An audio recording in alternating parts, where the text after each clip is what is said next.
이중 국적 갖고 있니까 피가 섞인 애를 찾으면 팀 하나를 만들 수 있어요. 좋은 선수로. 근데 또 인도네시아인들은 자국에 있는 선수들로 좀 좋은 성적 냈으면 좋겠다. Nah, tonton, kali ini saya akan kembali lagi yang membahas mengenai kabar terbaru dari timnas Indonesia.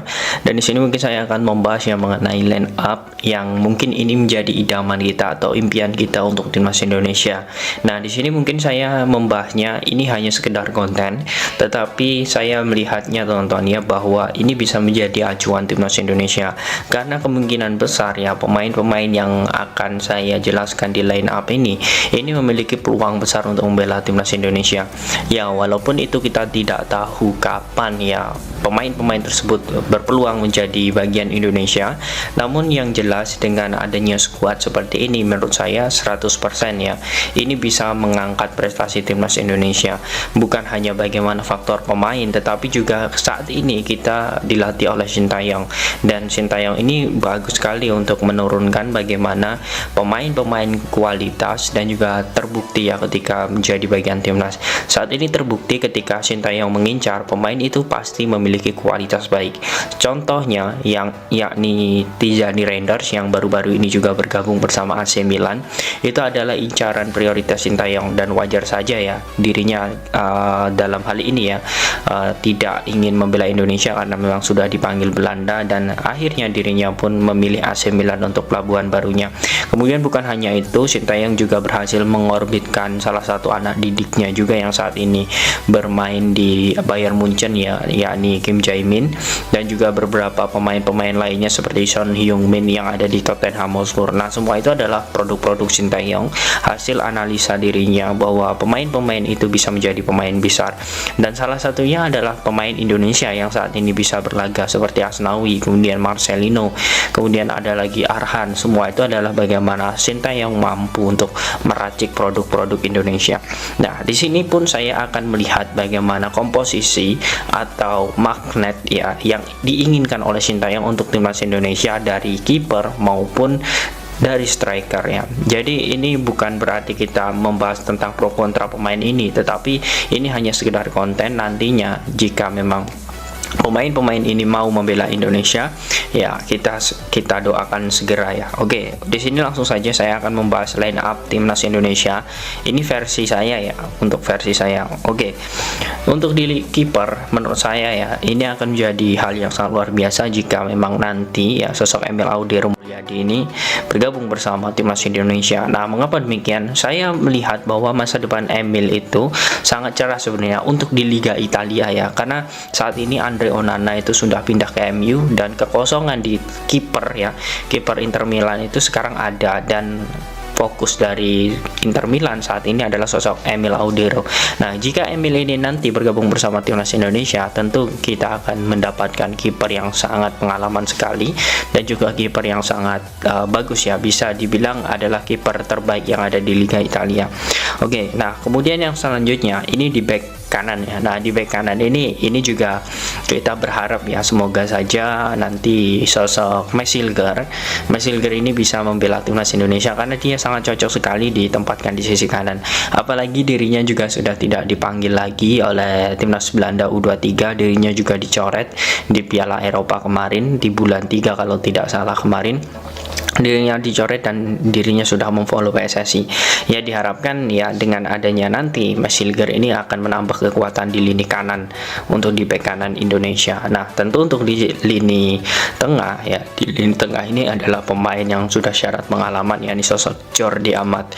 Kemudian untuk di sisi kiri, nah sisi kiri ini juga pemain muda potensi Indonesia juga, dan dirinya juga bisa menjadi bagian penting nantinya untuk timnas Indonesia di event-event selanjutnya, yakni sosok Elkan Bagot ya. Baru-baru ini Elkan Bagot banyak yang memberitakan akan pindah ke Tokyo Verdy, namun sepertinya Elkan Bagot ya dengan beberapa rangkaian konten yang sudah saya buat itu sepertinya dia tetap bertahan di Eropa, entah itu bermain di Liga Skotlandia yang kemungkinan 80%, ataupun tetap berada di Liga Inggris ya, di divisi 3 atau divisi 4, karena Keir McKenna yakni pelatihnya pun juga sudah mengatakan bahwa Elkan Bagot ini ini sudah diincar oleh banyak tim. Salah satunya adalah tim yang ada di divisi 2 juga di Liga Inggris.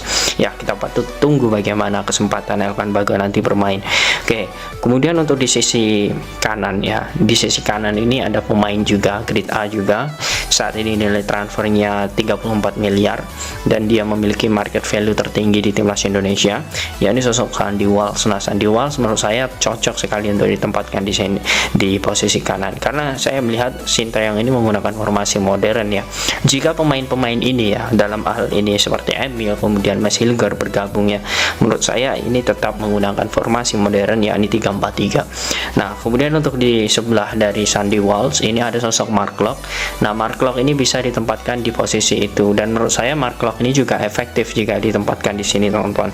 Nah, Mark Klok ini juga perannya sangat luar biasa dan juga sangat sentral karena dia bisa menjadi gelandang pengangkut air di situ, teman-teman ya. Oke, kemudian untuk di sisi sebelah Mark Klok ini menurut saya ada pemain yang saat ini juga bersinar di Eredivisie Liga Belanda yakni Tom Haye. Nah, Tom Haye ini mungkin banyak sekali yang menginginkan dirinya bergabung bersama timnas ya. Dengan sekuat komposisi di lini tengah yang mungkin nanti ada sosok Ivar Jenner, kemudian Tom Haye. Nah, ini menurut saya akan daya topangnya dan juga persaingannya lebih tinggi lagi. Dan kita akan melihat bagaimana timnas Indonesia, saya yakin untuk level ASEAN dengan adanya Tom Haye ini pasti ya kita bisa bersaing maupun mengalahkan Vietnam maupun Thailand dengan adanya Tom Haye ini.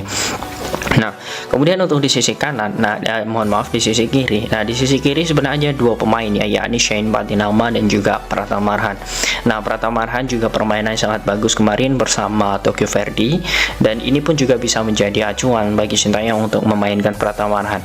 Namun tidak masalah, antara Pratama Arhan dan juga Shane Patinama ini sama-sama bagusnya, dan menurut saya untuk babak pertama ya seperti lawan Argentina kemarin ya, menurut saya Shane Patinama itu bisa diplot menjadi pemain inti, kemudian di babak kedua nanti dimasukkan Pratama Arhan.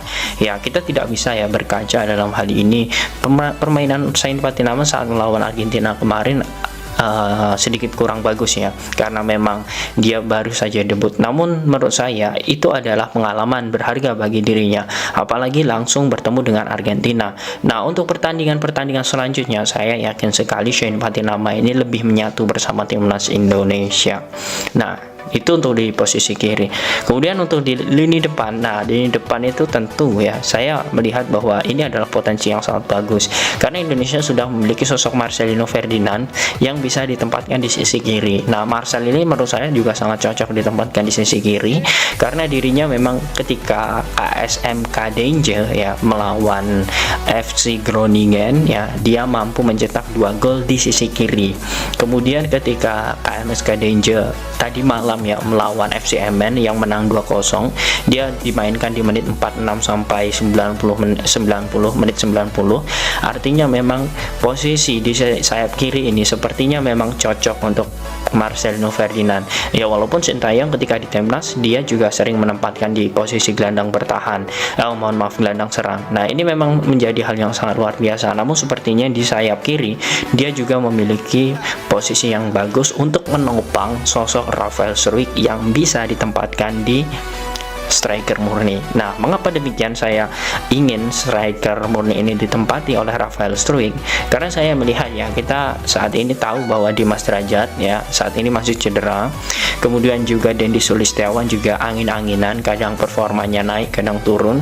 Nah, artinya performa yang masih konsisten ini dimiliki oleh sosok Rafael Struijk, dan menurut saya ini bisa menjadi hal yang sangat luar biasa karena ini adalah posisi asli dari Rafael Struijk, yakni striker murni. Kemudian di sisi kanan ya atau sayap kanan, menurut saya ini banyak ya pemain-pemain timnas Indonesia yang ada di posisi itu seperti Yaakob Sayuri ya, dan pemain-pemain lain seperti Stefano Lillipali. Namun ya karena ini hanya sekedar konten dan juga di sini mungkin sebagai acuan timnas Indonesia ke depan, ini menurut saya ada sosok ya mungkin masih asing ya, yakni Milan Manhoef. Milan Manhoef ini saat ini membela Vitesse, usianya juga masih 21 tahun. Bahkan kalian bisa melihat di Instagram dirinya, dia selalu mengkode juga untuk timnas Indonesia, untuk membela timnas Indonesia. Kemudian di Instagramnya juga ada bendera Indonesia, Milan Manhoef ini. Dan di usia yang saat ini masih muda, 21 tahun, dia juga menjadi incaran penting bagi Sintayong. Namun ya kita belum tahu bagaimana yang dilakukan oleh PSSI ke depannya, apakah memang PSSI akan mendapatkan atau menggait Milan Manhoef atau tidak, ya kita tidak tahu. Nah, yang jelas dengan prestasi Milan Manhoef ya berhasil menjadi top skor di VTC ya di musim lalu, kemudian dirinya juga usianya relatif muda, kemudian dia berkesempatan membela Indonesia karena belum dipanggil hingga saat ini oleh timnas Belanda. Artinya Milan Manhoef ini memiliki peluang besar nantinya untuk membela Indonesia. Nah, begitulah teman-teman kurang lebih untuk konten kali ini mengenai line up ya, line up dari timnas Indonesia. Dan terkhusus ini nanti mungkin line up impian jika memang beberapa pemain seperti Emil, Mesilger, Tom Haye, Milan Manhoef nanti bergabung bersama timnas Indonesia. Nah, bagaimana teman-teman menurut kalian jika skuad timnas Indonesia seperti ini? Apakah kalian yakin nantinya timnas Indonesia mampu untuk bisa menjadi persaingan ketat di Asia bahkan dunia? Silahkan kalian tulis di kolom komentar.